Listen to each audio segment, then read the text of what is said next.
I don't know when it happened exactly, but somewhere along the way, my mornings stopped belonging to me. They belong to the loop now.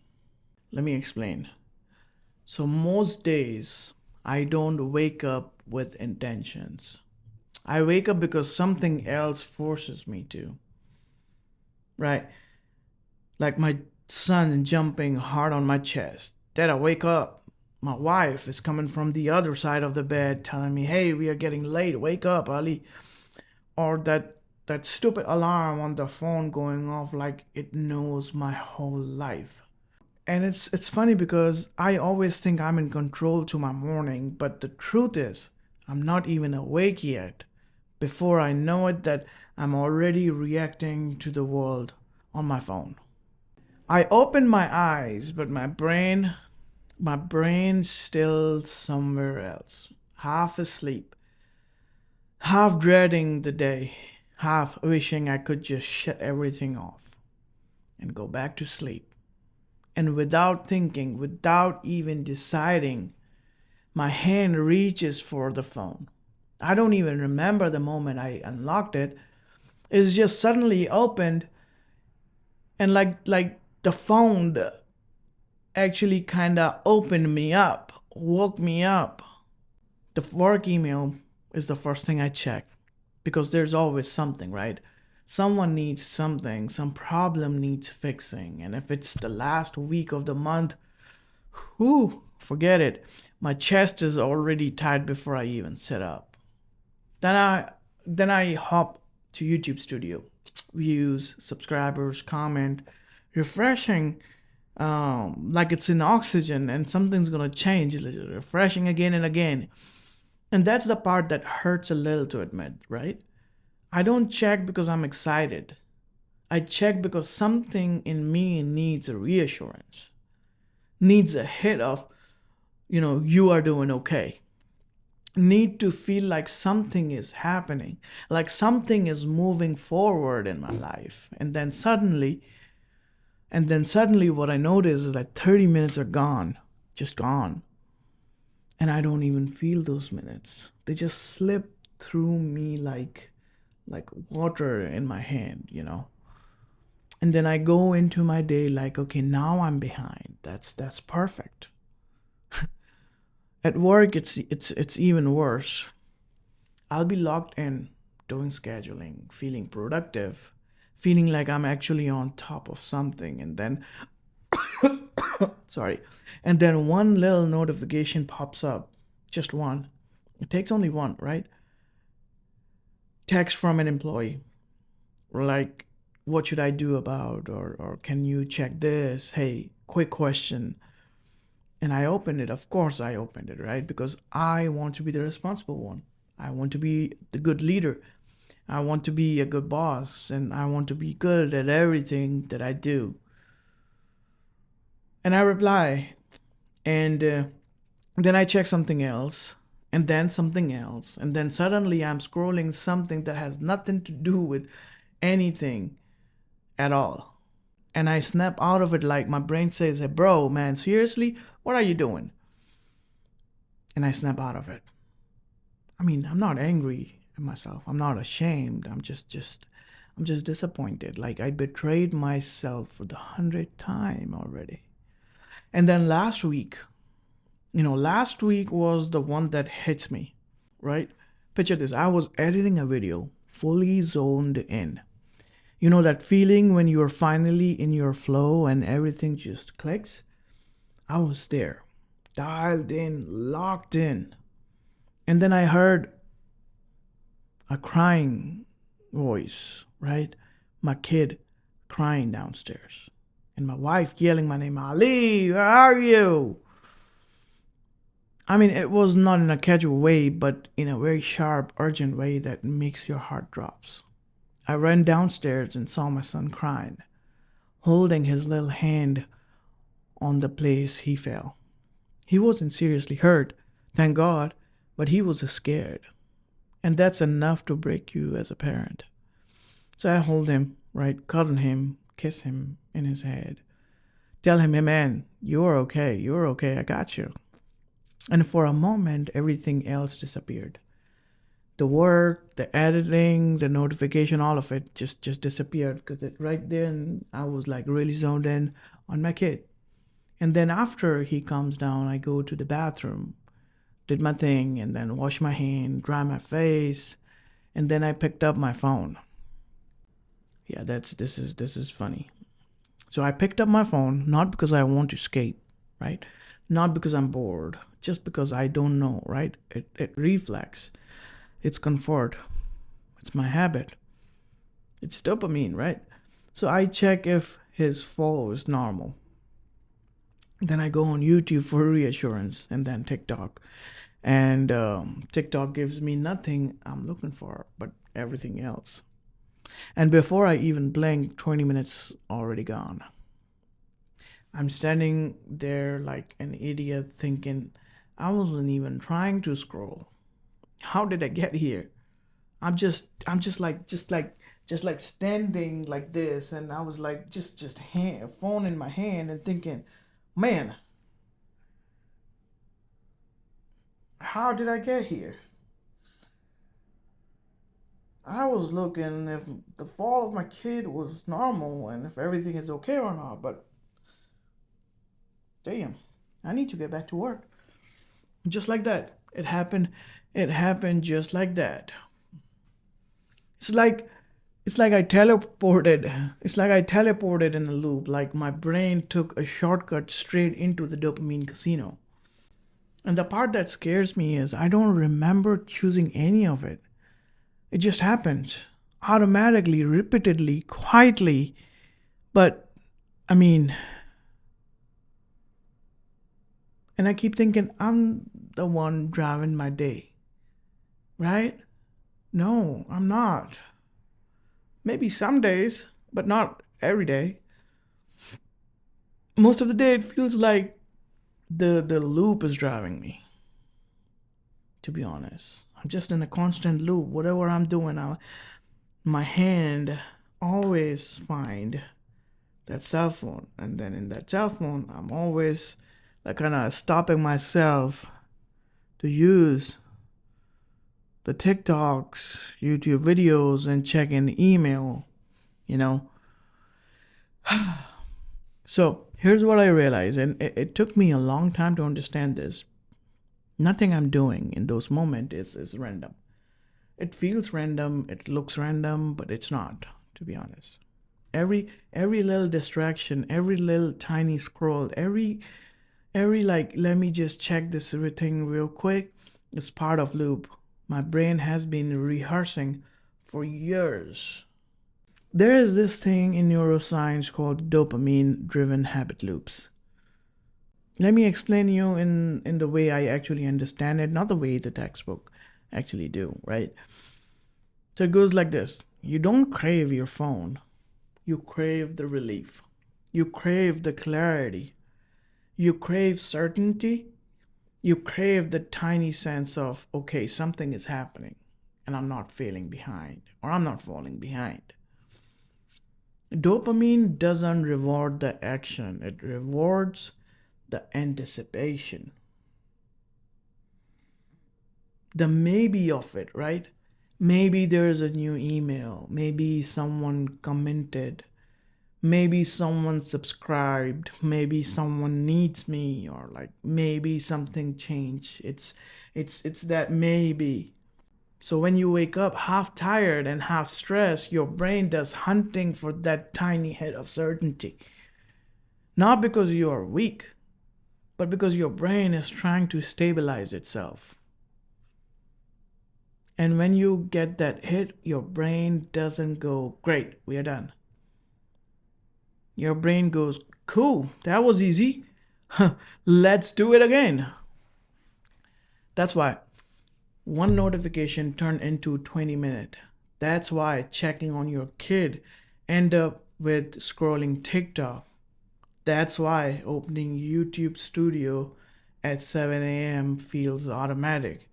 Your brain isn't looking for entertainment, it's looking for micro comfort.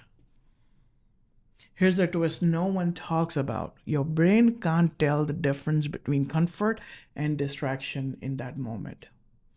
It just knows I got a little dopamine. Let's run that loop again and over again.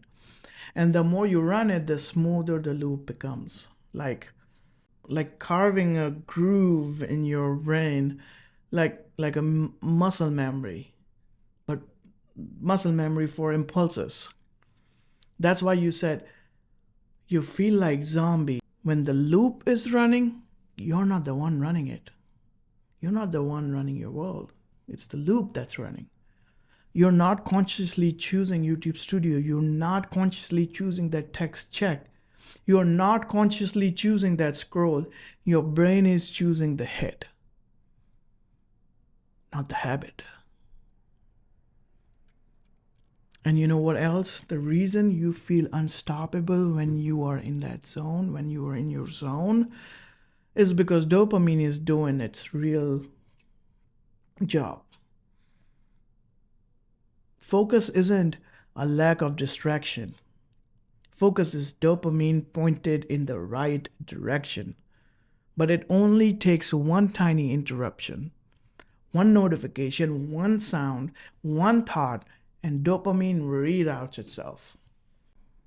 It reroutes itself back to the loop, back to that hit, because it likes to run on autopilot, right? And that's the real trap. It doesn't feel like a choice because most of the time it isn't. Most of the time it's a reflex your brain built behind your back. And once you understand that, you stop seeing yourself as broken and you start seeing the loop for what it is, a system your brain built to cope. Not to help you or not to hurt you, just to keep you going. And once you can see the system, you can finally start changing it. So here's the thing nobody tells you about breaking the dopamine loop. You don't break them with discipline. You break them with interruptions. Tiny ones. Honest ones. Human ones. And for me, the interruption starts with something really simple. A pause. Not a big dramatic pause, not a meditation, not let me reset my whole life pause, just a tiny buffer. A 2-second conversation with my own brain. Hey, what are you doing right now? Is this actually helping? Or am I just running the loop again? And it's funny, the moment I ask myself those questions, the loop kind of shatters. It's like flicking a light on in a dark room because you can't be in that loop and observing the loop at the same time. Either you are in the loop or you're observing the loop. And that those phrases that I tell myself is like me breaking that loop because I'm observing the loop. The science back this up too. The prefrontal cortex, the part of the brain that makes long-term decisions, wakes up the moment you name what you're doing. Just naming it takes you out of that autopilot. So now let's go and let's see some steps, right? So step 1, create the micro pause. Ask, why am I grabbing my phone? What am I actually looking for? Does this serve me right now? You're not judging yourself. You're just waking up your brain. Okay. Step number 2, remove the frictionless trigger. Turn off every notification except the real emergency. If your phone vibrates, you're done, right? One buzz, one check, 20 minutes gone. Keep the phone physically away during deep work. Not next to you, not face down, just away in any other room if it's possible. But if you need it for music, set it once and then just walk away from it. Put your most addictive apps inside a folder labeled Y, right? The one word is enough friction to trigger the pause. You don't need discipline when the loop is harder to start. Step number 3, I called it like build a re-entry routine. This is this is crucial for you specifically because once you are in that zone, you're unstoppable. But it takes you time to get back in, right? So we create a ritual, a sentence, a breathe, a physical action. Something like, okay, back to work. That works for me, right? One slow inhale, slow exhale. For some other people, that's their cue. For some other people, it's like sit down, touch the keyboard, open the exact file you were at. Any kind of an action, just do it. This is how you re-entered into that focus zone in 10 seconds instead of 10 minutes. Your brain loves ritual. Dopamine love ritual, so we use it to our advantage. Step number 4, redesign the morning loop intentionally. So right now your morning loop hijacks you before you even stand up. We're gonna flip it. Not by adding 50 habits, we're just gonna add one. Don't touch your phone for the first 5 minutes after waking up. 5 minutes is enough to breathe, to drink water, to stretch if that's what you do in the morning. Get your brain online or actually decide how you want to start your day, right? And the science is clear. Those first few minutes sets the tone of your entire dopamine cycle of the day. So that's the thing. You take back that 5 minutes in the morning, and you're actually taking back everything that comes after. Then step number 5, build a parent mode protocol. This is for the moment your son cries or something urgent happened. Right after the chaos settled, your brain is vulnerable, right? That's when the loop pulls you the hardest. So you do this: step away, exhale, name what just happened. Okay, kiddo is fine, I'm safe. Then ask, what was I doing before this? Then immediately walk back to what you were doing. It seems small, but this is the difference between the 2-minute detour and a 20-minute spiral. Step number 6 is practice dopamine honesty. This is your secret superpower, the thing you already naturally do, right? You have the ability to pause and go, right? Bro, what are you doing? Is this serving me or wasting my time? Why am I actually checking this? Those kinds of questions, right? That honesty is rare. Most people never develops it. So instead of fighting the loop, you observe it, you talk to it, and then you slow it down. And that's what breaks it. Not perfection, not discipline, just awareness. Repeated enough times until the loop loses its grip. When you combine all these, you don't eliminate distractions, you just stop being owned by them. And the moment you step out of that loop, you step back into your power. That version of you that's unstoppable, creative, productive, and present.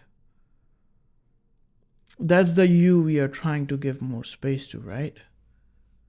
That's the whole point of the whole series. If any part of this episode felt uncomfortably familiar, just know you're not broken. You're not lazy. You're not weak. You're just human. And your brain is doing exactly what it was designed to do. Seek comfort. Seek certainty. Seek the smallest hit of that everything is okay. Your loop don't makes you a failure. They makes you normal. The only difference now is you can now see them. And once you can see the loop, you don't have to live inside it anymore because you're observing it. You have a power to stop it. You don't have to wake up and let your phone decide who you are. You don't have to lose 20 minutes standing in your bathroom with TikTok in your hand.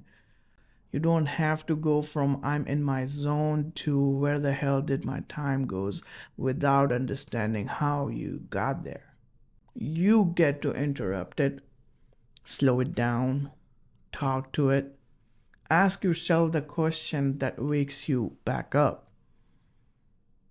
Why am I reaching for this? What am I actually looking for? Is this helping me? Or am I just running the loop again? It's not about being perfect. It's not about quitting dopamine. It's not about deleting your app or becoming a monk. It's about finding that tiny buffer, that 2-second pause where you remember that you are still here. You're still choosing. You're still in control. And the crazy thing, the more you interrupt the loop, the easier it becomes to step out of it. And the more you step out of it, the more time you give to the version of you that is unstoppable, that is focused, present, sharp, and also alive. The version of you that's not hijacked by impulse, but guided by intentions. That's what this protocol is really about. Not dopamine, not phones, and also not habits. It's about you becoming the person who can catch yourself, talk to yourself, redirect yourself, and then return to the life you actually want to live. If you can practice that, even in the smallest moment, you're already winning. I'll see you guys in the next one. This is Ali signing off. Bye.